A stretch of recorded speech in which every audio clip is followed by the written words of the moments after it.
అందరికీ నమస్కారం. ఈరోజు ఈ యొక్క పత్రికా విలేకరుల సమావేశానికి వచ్చినటువంటి మీడియా మిత్రులందరికీ కూడా ప్రత్యేకంగా నమస్కారాలు తెలియజేస్తూ ఉన్నాం. ముఖ్యంగా ఈరోజు ప్రెస్ మీట్ యొక్క ముఖ్య ఉద్దేశం ఏమంటే, ఇటీవల కాలంలో వైఎస్ఆర్ కాంగ్రెస్ పార్టీ అధ్యక్షుడు జగన్మోహన్ రెడ్డి నేతృత్వంలో ఒక వెన్నుపోటుకు రెండేళ్ళు అనే కార్యక్రమం రాష్ట్ర వ్యాప్తంగా దిగ్విజయంగా కొనసాగింది. ఆ రాష్ట్ర వ్యాప్తంగా కూడా ప్రతి చోట వేలాది మందితో వందలాదిగా ఈ వెన్నుపోటు కార్యక్రమాన్ని నిర్వహించినాం. తర్వాత ఈ రెండేళ్ళు వెన్నుపోటు తర్వాత ఏబిఎన్లో కూడా ఒక ఇన్సైడ్ అనే ప్రోగ్రాం వచ్చింది. ఆ ప్రోగ్రాంలో కూడా ఏముందబ్బా అంటే, ఇంత పెద్ద ఎత్తున ప్రజలు కావచ్చు, కార్యకర్తలు కావచ్చు, నాయకులు కావచ్చు, ఇంత పెద్ద ఎత్తున రోడ్ల మీదకి ఏ ఉద్దేశంతో వచ్చినారు, ఎందుకు వచ్చారని చెప్పేసి టీడీపీ పార్టీ సైతం ఒక డైలమాలో పడింది. ఇవన్నీ కూడా వారి మధ్యలో ఉన్నాయి. మహానాడు వేదిక చేసుకొని జగన్మోహన్ రెడ్డిని అంటూ ఉంటారు. చిన్న చిన్న మినీ మహానాడులు, ఆన్లైన్ మహానాడులు చేసుకుంటూ ఉండి ఇక్కడ స్థానిక నాయకుల్ని ప్రశ్నిస్తారు. స్థానిక నాయకుల్ని మీ ఏగితి ఎంత అంటారు, మీ ఆర్భాటం ఎంత అంటారు. అన్నా, ఎవరి ఏగితి వాళ్ళకు ఉంటుంది, ఎవరి సిద్ధాంతాలు వాళ్ళకు ఉంటాయి, ఎవరి జెండా వాళ్ళకు ఉంటుంది, ఎవరి అజెండా వాళ్ళకు ఉంటుంది, ఎవరి కార్యక్రమాలు వాళ్ళకు ఉంటాయి, ఎవరి నాయకులు వాళ్ళకు ఉంటారు, ఎవరి కార్యకర్తలు వాళ్ళకు ఉంటారు. ఇవన్నీ కూడా కాదు. దేవుడు మంచి సదావకాశాన్ని ఇచ్చినాడు. మీరు ఇక్కడ గౌరవంగా ఎమ్మెల్యేగా కొనసాగుతూ ఉన్నారు, ఎమ్మెల్యేగా గెలిచారు. గెలిచిన తర్వాత మా నియోజకవర్గాన్ని అభివృద్ధి పథంలో నడిపించే దాంట్లో శపథం చేయండి, ముందుకెళ్ళండి.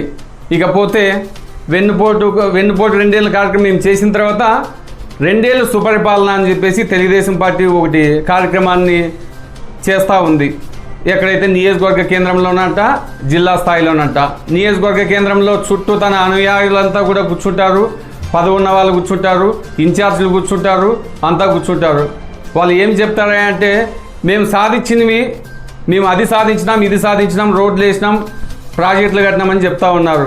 యాస్, మేమన్నీ కూడా ఒప్పుకుంటాం. ఎక్కడ మీరు వెన్నుపోటు వచ్చిందంటే 2 సంవత్సరాలు అవుతా ఉంది. సిగ్గుతో తలదించుకోవాలా.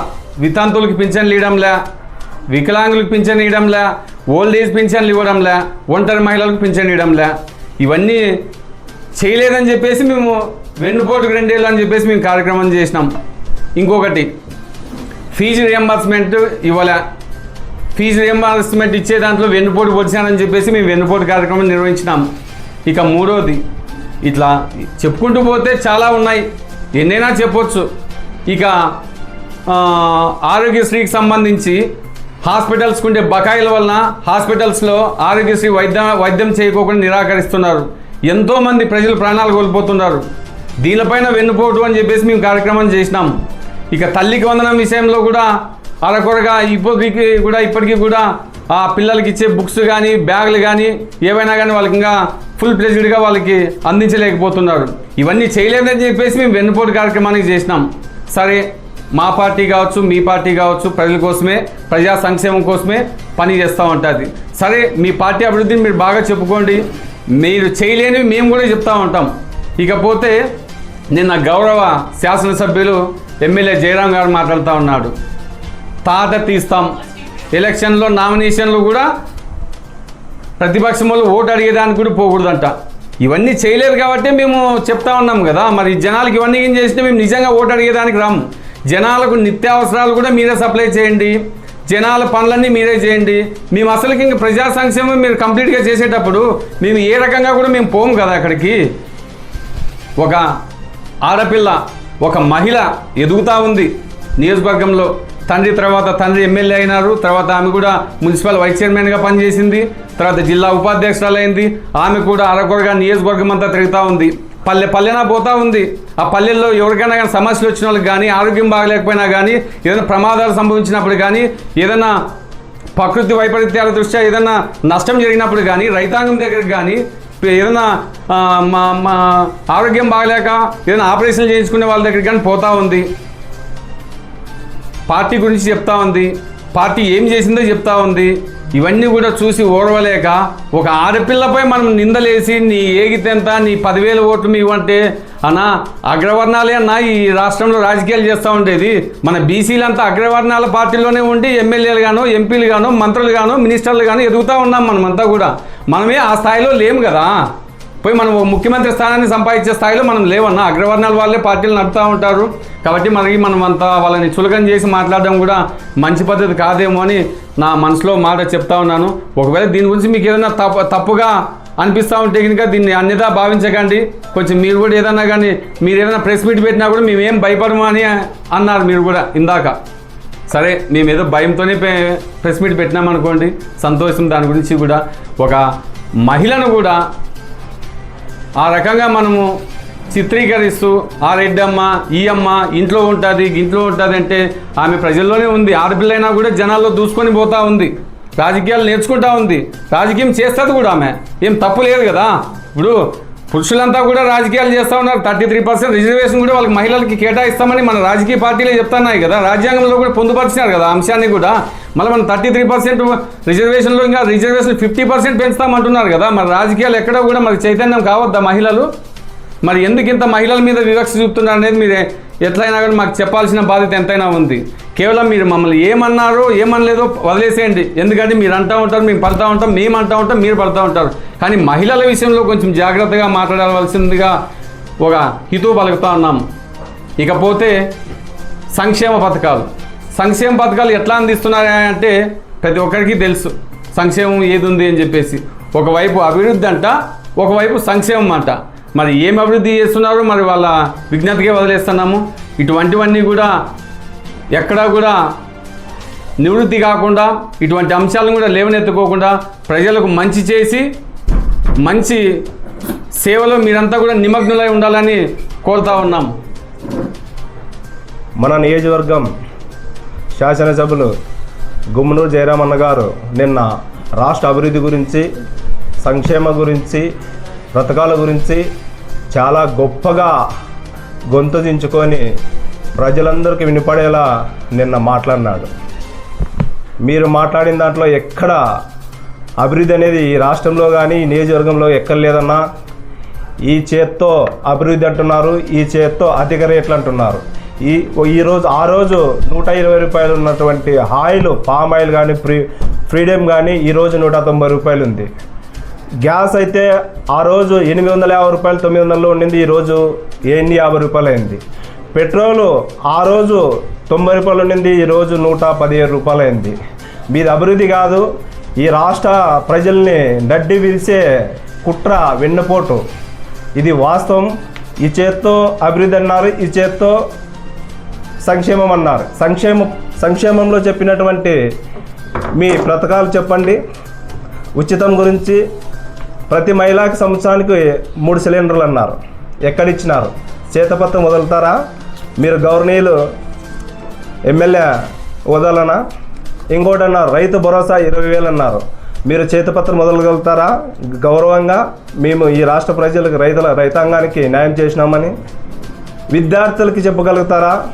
విద్యార్థుల కోసము మా ప్రభుత్వం సిద్ధంగా ఈ కష్టపడి ఈ ప్రతి ఒక్క విద్యార్థికి వాళ్ళకి కావాల్సినటువంటి టైంలోన ఫీజు రీయింబర్స్మెంట్ ఇస్తున్నామని. ఇంకో విధంగా ఎలిమెంటరీ స్కూలు 1వ క్లాస్ నుంచి 5th క్లాస్ వరకు ఉన్న పిల్లలకి మీరు సమాధానం చెప్పగలుగుతారా? మా ప్రభుత్వం సంక్షేమంలో నడుస్తుందని. ఈ రోజుకి పిల్లలకి స్కూల్ తెసే టైం వచ్చినా కూడా బ్యాగు, షూసు, యూనిఫాము, బుక్కులు ప్రింటెడ్ అయ్యి స్కూళ్ళకి చేరే పరిస్థితి లేదన్నా మీ ప్రభుత్వంలోన. మీరు ప్రభుత్వం గురించి, మీ అభివృద్ధి గురించి చెప్పుకోవడానికి అక్కడ ఏం పస్సా లేదన్నా. మీరు ఇంకో విషయం, మీరు బీసీ మహిళలకి 50 సంవత్సరాలకే పెన్షన్ అన్నారు. 50 సంవత్సరాలకే పెన్షన్ అన్నారు. మీ మేనిఫెస్టోలోనే ఉంది, మీ మేనిఫెస్టోలోనే ఉంది. గుర్తుందా జయరామన్న మీకు? మీ మేనిఫెస్టోలోనే 50 సంవత్సరాలకి బీసీలకి పెన్షన్ అనే మాట అన్నారు. First of all 1.1. రెండోది 18 ఏళ్ళు నిండినటువంటి ప్రతి ఒక్క మహిళకి 60 ఏళ్ళ వయసు వచ్చేంత వరకు నెలకు 15,000, ప్రతి ఇంటికి 1,500, నెలకు 1,500 ఇస్తామన్నారు. సంవత్సరానికి 18,000. ఎక్కడన్నా 2 సంవత్సరాలు అయింది, 24 నెలలు అయింది. 24 నెలలకి మీరు ఇచ్చినటువంటి దాఖలాలు ఎక్కడైనా చూపిస్తారా? దానికి ఏదైనా ఒక కమిటీ వేయగలుగుతారా? దానికి ప్రతిపాదన ఎక్కడైనా జరుగుతూ ఉందని దానికి నిరూపించగలుగుతారా? అభివృద్ధి గురించి మాట్లాడే అర్హత మీకు లేదన్నా, మీ ప్రభుత్వానికి లేదన్నా. మా పెద్ద ఆయన అంటారు. ఎక్కడి నుంచి వచ్చాడన్నా మీ పెద్ద ఆయన? మీ చంద్రబాబు నాయుడు గారు ఈరోజు మీకు పెద్ద ఆయన అయినాడు. మీ పెద్ద ఆయన మాటలు విని ఈ పథకాలన్నీ మీరు ప్రవేశపెట్టాలని ముఖ్య ఉద్దేశంతో చెప్తున్నావు కదా. అభివృద్ధి అన్నావు, ఏముంది, ఏం చేసినావు నా అభివృద్ధి? ఒక గల్లీలో పోయి 3 లక్షల రూపాయలు సీసీ రోడ్డు వేసి ఒక బోర్డు కనిపించుకున్నంత మాత్రమే అభివృద్ధి జరిగింది అనుకుంటున్నారు అన్న. అక్కడ ఎక్కడ జరిగింది మీ అభివృద్ధి? ఎక్కడైనా ఈ నియోజకవర్గంలోన ఎక్కడైనా ఈ నియోజకవర్గంలో మీరు ఎమ్మెల్యేకు ప్రతిపాదన వహించిన తర్వాత ఒక 4 లక్షలు 5 లక్షలు 4 కోట్లు 5 కోట్లు ఎస్టిమేషన్ లేసి ఎక్కడైనా పోయి మీరు ఒక పేపర్ పట్టుకొని వచ్చి స్టేట్ స్థాయి నుంచి నియోజకవర్గ స్థాయికి మీరు ఏదైనా ఫండ్స్ తీసుకొచ్చినారా? లేదు కదన్నా. మళ్ళీ ఎక్కడ జరిగిందని అభివృద్ధి చెప్తా ఉన్నారు మీరు. అన్ని నియోజకవర్గాలకి ఇచ్చినట్లు, అన్ని మండలాలకు ఇచ్చినట్లు 70 లక్షలు 80 లక్షలు ఎస్టిమేషన్తో వచ్చినటువంటి ఎన్ఆర్జీఎస్ వర్కులు జరుగుతూ ఉన్నాయి పల్లెల్లో తప్ప మీరు ప్రత్యేకంగా చేసినటువంటి అభివృద్ధి ఎక్కడ ఉంది? మీ నారా చంద్రబాబు నాయుడు గారు పెద్ద ఆయన, మీకు పెద్ద ఆయన, రాష్ట్రానికి కాదన్నా, మీకు దాచుకో అనే దానికి మాత్రమే పెద్ద ఆయన మీ నారా చంద్రబాబు నాయుడు గారు. ప్రజలకు పెద్ద ఆయన కాదు. 7 పదవులు దాటినటువంటి పెద్ద ఆయన ఈరోజు ఈ రాష్ట్రంలో ఉన్నటువంటి ప్రజలకు ఎంత అబద్ధమైనటువంటి హామీలు ఇచ్చినారో మీకు గుర్తుంది అన్న జయరామన్న గారు. మీ పెద్ద ఆయన అంటా ఉన్నారు, భజన అంటారు దాన్ని. పెద్ద ఆయన గౌరవం కాదు అది, మీరు భజన చేస్తున్నారు. మీకు జరగబోయే దినాల్లోన మళ్ళీ భవిష్యత్తు కోసం ఈ రోజు నుంచే 3 సంవత్సరాల నుంచే మొదలు పెడతా ఉన్నాము మళ్ళీ భజన బృందము. మా దాంట్లోనే వెన్నుపోటు అన్నారు. మాకు వెన్నుపోటు అనే పదానికే అర్థం లేదు. స్టార్టింగ్ నుంచి ఎండింగ్ వరకు మీ పార్టీకే వెన్నుపోటు అనేది అనుకోండి ప్రధానమైనటువంటి అవకాశాలు ఉండేది మీ పార్టీలో. మీ పార్టీ నాయకునికే ఫస్ట్, మీ పార్టీ నాయకుడి నుంచి స్టార్ట్ అయింది. 2 సంవత్సరాలకు వెన్నుపోటు అనే మేము చేసినాం 12వ తారీఖు, జూలై 12వ తారీఖు. నిజంగా మీరు వెన్నుపోటు పోసినారు ఈ రాష్ట్ర ప్రజలకి. ఈ రాష్ట్రంలో ప్రజలందరికీ ప్రతి ఒక్క సంక్షేమ పథకం వాళ్ళకి ఇంటికి చేరే తరుణంలోన మీరు 12వ తారీఖు వెన్నుపోటు పొడిచినారు మీరు. అందుకే వెన్నుపోటు దినంగా చెప్తా ఉన్నాం ఆ రోజు. ఆ వెన్నుపోటు దినంలోన ఎన్ని వందల మంది ఈ నియోజకవర్గంలో ర్యాలీ జరిగి వెన్నుపోటు దినానికి సభ జరిగింది గుర్తు చేసుకోండి. మీరు విజయోత్సవమన్నారు, 2 సంవత్సరాలు విజయోత్సవం, 3వ సంవత్సరాలకి అడుగు పెడతామన్నారు. అడుగుపెట్టేటప్పుడు మీ వెనకల ఎంతమంది కార్యకర్తలు వచ్చినారు, ఎంతమంది ప్రజలు వచ్చినారు, ఎంతమంది మహిళలు వచ్చినారు? ఎందుకు రాలేదన్నా? మీ మీద ప్రేమ ఉంటే, మీ పార్టీ అభివృద్ధి ప్రజల్లో నడుస్తూ ఉంటే ఎందుకు రాలేదన్నా? మీరు వదిలి మా కుటుంబం మీద మా పార్టీ మీద బురద చల్లేదానికి వస్తారు. గో బ్యాగ్ అన్నారంట. ఎందుకన్నారన్నా గో బ్యాగు? అక్కడ జరిగినట్టు సంఘటన మీకు తెలుసా? లేకుంటే మీ యూనిఫామ్లో ఏమన్నా అక్కడ పెట్టింటివా? విన్నావా నువ్వు అక్కడ జరిగినటువంటి సంఘటన? ఒక వ్యక్తి పార్టీకి ఇన్ని రోజులు ద్రోహం చేసి 2 సంవత్సరాలుగా మూలుకుండి ఈరోజు రావాల్సిన అవసరం ఏమొచ్చిందప్ప నీకు? చేసిన ద్రోహం సాల్దా? నీతో అవసరం లేదు, గో బ్యాక్ అన్నాడు. అక్కడ పోయి గో బ్యాక్ అన్నాడు. ఎవరు? అదే సామాజిక వర్గానికి సంబంధించిన వాళ్ళు, అదే సొంత కులస్తులు. రెడ్డి సామాజిక వర్గమా, కమ్మ సామాజిక వర్గమా? చెప్పండి, ఏ సామాజిక వర్గం వాళ్ళు అన్నారు? సొంత సామాజిక వర్గం వాళ్ళే అని ఉండేది. మీకు తెలియదా? ఇంటిమేషన్ తీసుకోరా మీరు? Go back, go back. పార్టీకి ద్రోహం చేసినప్పుడు ఇప్పటికీ అంటాం, ఎప్పటికీ అంటాం గో బ్యాక్ అని. నెక్స్ట్ జరగబోయే దినాల్లో కూడా చెప్తా ఉన్నాం. మా జగన్మోహన్ రెడ్డి గారి గురించి అంటున్నావు అన్న, ఆయన ప్యాలెస్లో ఉన్నాడు అంటున్నావు. ఆయన మాట్లాడే అర్హత మీకు లేదు. ఎందుకు లేదంటే మీ రాజకీయ జీవితానికే భిక్ష పెట్టినటువంటి ఏకైక వ్యక్తి ఈ రాష్ట్రంలో ఎవరైనా ఉన్నారు అంటే అది కేవలం వైఎస్ రాజశేఖర రెడ్డి కుటుంబం, వైఎస్ జగన్మోహన్ రెడ్డి గారే నీకు ప్రాధాన్యత కల్పించినది. 5 సంవత్సరాలు 10th క్లాస్ కూడా పాస్ కానటువంటి ఒక వ్యక్తికి ఈ బీసీ సామాజిక వర్గంలో వాల్మీకుల్లో ఒక వ్యక్తి ఉండాలా. ఈ వాల్మీకి ముద్ద బిడ్డలందరూ నా వెనుక అన్నదండలుగా ఉన్నారు. వాళ్ళ కులంలో ఒక వ్యక్తి క్యాబినెట్లో ఉండాలన్న ముఖ్య ఉద్దేశంతోనే 5 సంవత్సరాలు మీకు కల్పించినాడన్న. ఆ కృతజ్ఞత ఎక్కడ మర్చిపోయినారన్న? అప్పుడే మీరు మీ పెద్ద ఆయన ప్యాలెస్లో ఉంటాడు, మీ రెడ్డమ్మ ఇంట్లో ఉంటుంది. ఎక్కడన్నా ఈ సంస్కారం ఎక్కడ నేర్చుకున్నారన్న? ఈ సంస్కారం మాట్లాడడానికి మీ దగ్గర ఏం ఆనవాళ్ళు ఉన్నాయి?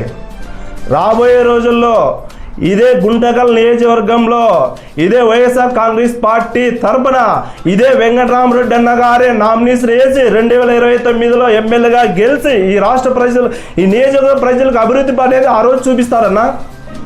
చూపించడానికి రెడీగా ఉన్నాం మేము. మీరు ఒకటి అన్నారు, తోలు తీస్తాము అన్నారు. ఎవరు తోలు తీస్తారు? ఒకసారి తోకలు కట్టిస్తామంటారు, ఒకసారి తోలు తీస్తామంటారు, ఒకసారి ఖబర్దార్ అంటారు. ఎక్కడన్నా ఈ సంస్కృతి ఎవరికి నేర్పిస్తున్నారన్నా? మీరు ఎవరు నేర్చుకోవాలని చెప్తున్నారు? మీ పార్టీ వాళ్ళకి నేర్పిస్తున్నారా, లేకుంటే మా వైఎస్ఆర్ కాంగ్రెస్ పార్టీలో అంత పిడికి వాళ్ళు ఉన్నారని మమ్మల్ని బెదిరిస్తున్నారా మీరు? అన్న నిజంగా మీరు గౌరవనీయులు. మా పార్టీ ఎమ్మెల్యే కాకపోయినా కూడా మేము మా నియోజకవర్గం ఎమ్మెల్యేగా గౌరవనీయులుగానే మిమ్మల్ని భావిస్తాము. మీరు రెచ్చగొట్టే ధోరణిలో వెళ్తూ ఉన్నారు. మీ సభ సక్సెస్ చేసుకోలేక మా పార్టీ మీద విరగబడినారు మీరు. నిజంగా చెప్తా ఉన్నాను, మీ సభకి మీ కింద రాష్ట్రంలో స్టేట్లో ఉన్నటువంటి దేశంలో ఉన్నటువంటి మీ కూటమి ప్రభుత్వానికి మీ విజయోత్సవ ర్యాలీలోన మీకు వచ్చినటువంటి జనాలే మీకు చెప్పినారు బుద్ధి. మాకు చెప్పలేదు బుద్ధి, మీకే చెప్పినారు. మా దాంట్లో ఇంటెలిజెంట్ రిపోర్ట్లు ఎంతమంది వచ్చింది? 2000 నుంచి 2300 మంది ఎన్నుకోటి దినానికి హాజరైనారని ఇంటెలిజెంట్ రిపోర్ట్లోనే వచ్చింది. మీ ఇంటెలిజెంట్ రిపోర్ట్ తెప్పించుకొని రేపు చూసుకోండి. 300 మంది నుంచి 600 మంది సభకు హాజరైనారని నిజంగా మీకు ఇస్తారు. 300, 600 ఎక్కడ? 2000, 2300 ఎక్కడ? ఇదన్నా ప్రజాదరణ ఉన్నటువంటి పార్టీ వైఎస్ఆర్ కాంగ్రెస్ పార్టీ.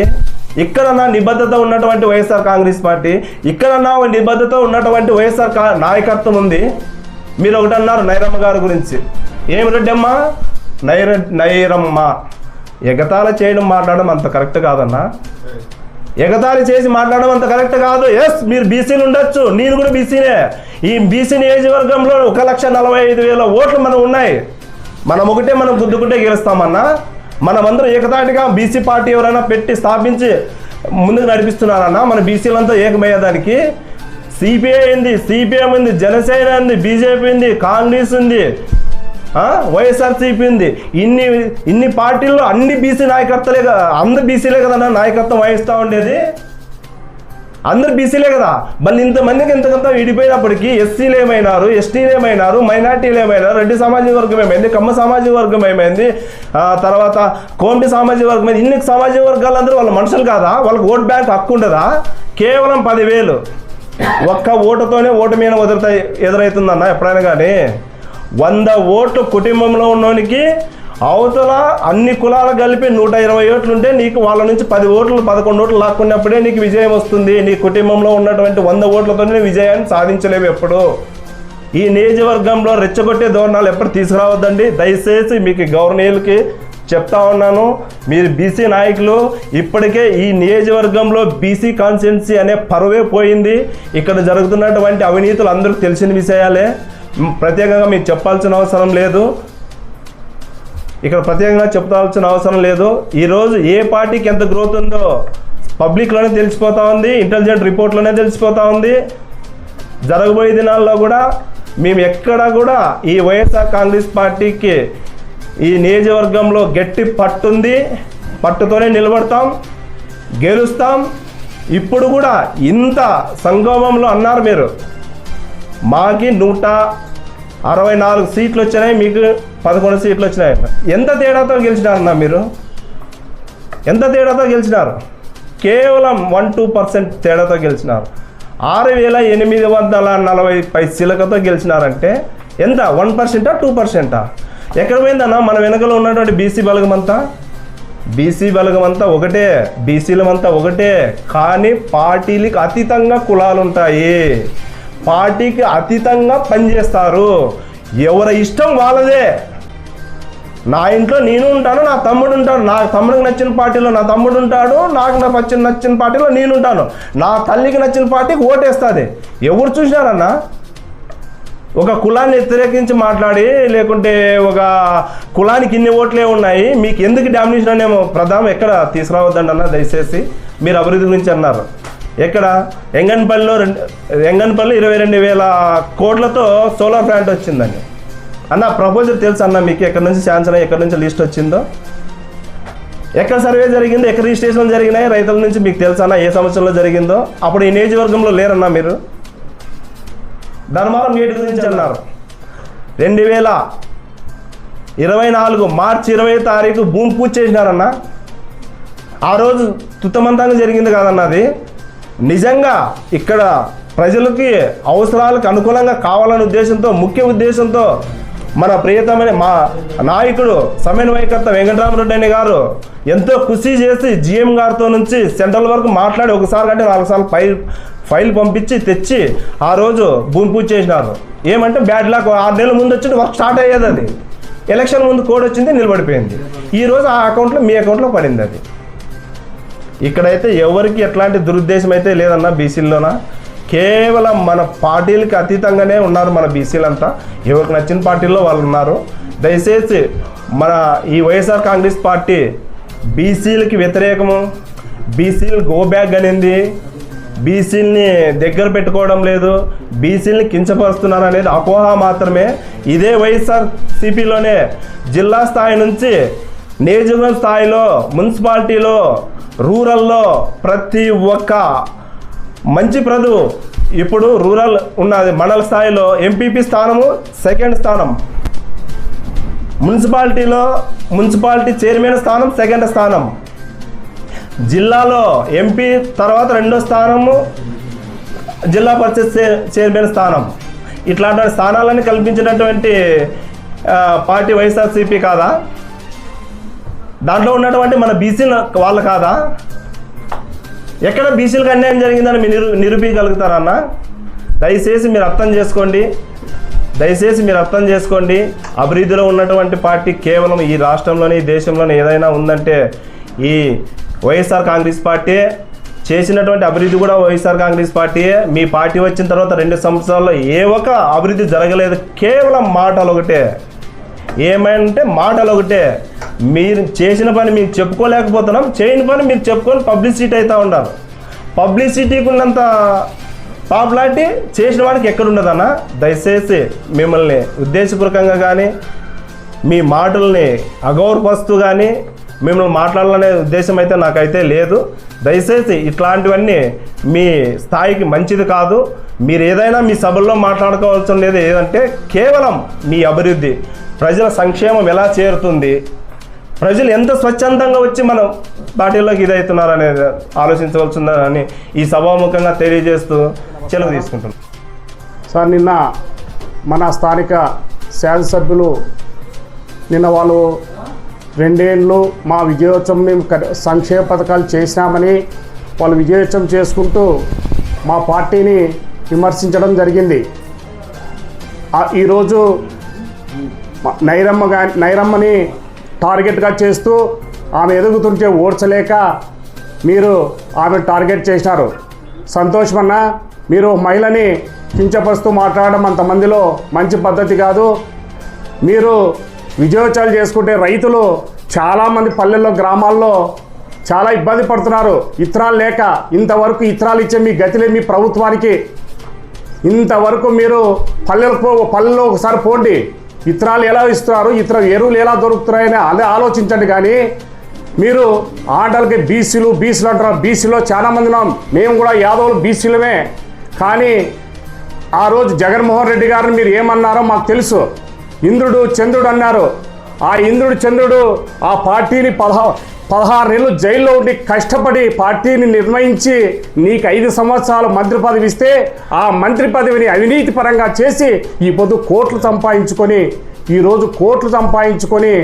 ఈరోజు మీరు ఆ డబ్బుతోనే ఈరోజు గుంటకల్లో గెలిచి డబ్బులకు ప్రభావాలు పెట్టి గెలిచారే తప్ప మీరు బీసీ మీద ప్రేమ కాదని ఈరోజు మేము కఠినంగా మా పార్టీ తరఫున కఠినంగా చెప్తున్నాం. ఈరోజు మీరు బీసీలని అందరినీ కులాలు, ఇక్కడ అన్ని కులా మతాలు మేము అన్నదమ్ములుగా ఉంటే మీరు వచ్చి ఇక్కడ అన్నదమ్ములకు సిచ్చు పెడుతున్నారు. యాదవులకు పక్క వాడు యాదవ్, వాడు నేషవాడు కురవ, వాడు వాల్మీకి అని చెప్పి మీరు కులాల్లో స్విచ్ పెడుతూ ఈరోజు బస్ట్ పట్టిస్తున్నారు బీసీ కులాల్ని. అన్న, మీరు గుంటకల్కి వచ్చిన తర్వాత ఈ బీసీ కులాలన్నీ గబ్బు పట్టినాయి, ఇలాంటివి మార్చుకోండి అని కూడా మేము ఈ పత్రికాముఖంగా చెప్తున్నాం. ఫస్ట్ గ్రామాల వైపు చూడండి. ఇతరాల రైతులు చాలా ఇబ్బందులు పడుతున్నారు, కందులు లేక బ్లాక్ మార్కెట్లో కొంటున్నారు. ఈరోజు కింటా 16,000 17,000 కొంటున్నారు. జగన్మోహన్ రెడ్డి ఉన్నప్పుడు 6,000 రూపాయలు 7,000 రూపాయలు కింటా వస్తుంటే ఇప్పుడు 15,000 రూపాయలు అంటారు. దానిపై దృష్టి పెట్టండి. కానీ మిమ్మల్ని పాతాలో కానీ తొక్కేది ఏం కాదా, నీ చేతగా తొక్కలేవు. మాకు తెలుసు ఇక్కడ ఎంతమంది ప్రజలు ఉన్నారో, ఎంతమంది బీసీ నాయకులు ఉన్నారో తెలుసు. ఏదో నీ అదృష్టం కొద్దీ ఇక్కడ గెలిచినావు. మా ప్రభుత్వం పెద్ద పెద్దోళ్ళే ఓడిపోయినారు కాబట్టి మేము ఈరోజు ఈ స్థానంలో ప్రతిపక్షంలో కూర్చోవాలి. కానీ నీకు అంత స్థానం లేదని, నీకు అంత సీన్ లేదని కూడా ఈ పత్రికాముఖంగా కోరుచున్నాను. ముఖ్యంగా ఈరోజు మీడియా ముందుకి నిన్న జరిగినటువంటి టీడీపీ మీటింగ్లో ప్రజెంట్ ఎమ్మెల్యే అన్న జయరాం గారు మాట్లాడిన వాక్యాల గురించి మాట్లాడే పరిస్థితి వస్తుంది. అన్న, కుటుంబంలో ప్రతి ఒక్క కుటుంబంలో మంచి చెడ్డ అన్నీ జరుగుతుంటాయి. ఎక్కడ ప్రేమ ఆపరుతూ ఉంటుందో అక్కడ గొడవలు ఖచ్చితంగా జరుగుతాయి. బీసీలకి తొక్కుతున్నారు, గోబ్యాక్ అని చెప్తున్నారు. బీసీలకి విలువ లేకున్నట్లా చేసిన దాంట్లో ఫస్ట్ మీ పాత్ర ఉందని చెప్పి మేము అనుభవిస్తున్నాం. గుంటకల్కి మొత్తం తెలుసు, ఒక చరిత్ర ఉంది. బీసీల్లో గౌడ వాళ్ళ ఫ్యామిలీ టీడీపీని తప్పనిచ్చి ఎక్కడ నమ్ముకోలేదని చెప్పేసి, అట్లాంటి ఫ్యామిలీకి ఈరోజు రూపురేఖ లేకుండా చేస్తున్నారన్న. ఫ్లెక్సీల్లో ఒక ఫోటో లేకున్నట్ల, వాళ్ళకి గుర్తింపు లేకున్నట్ల బీసీలకి చేస్తూ ఉండే ఘనత ఎవరిదని చెప్పి గమనించండి అన్న. దయచేసి ఒకరిని ఏల్చిపించేటప్పుడు మన పాత్ర ఎంత ఉందని చెప్పి తెలుసుకోండి అన్న. యువతల వెంకటరామరెడ్డి అన్న బీసీలకి ఏం విలువ ఇచ్చినాడు, ఎవరికి చైర్మన్ సీట్ ఇచ్చినాడు, ఎవరికి స్టేట్ కార్యదర్శి సీట్ ఇప్పించినాడు, ఏం చేసినాడు అనేది మొత్తం గుంటకలు తెలుసన్న.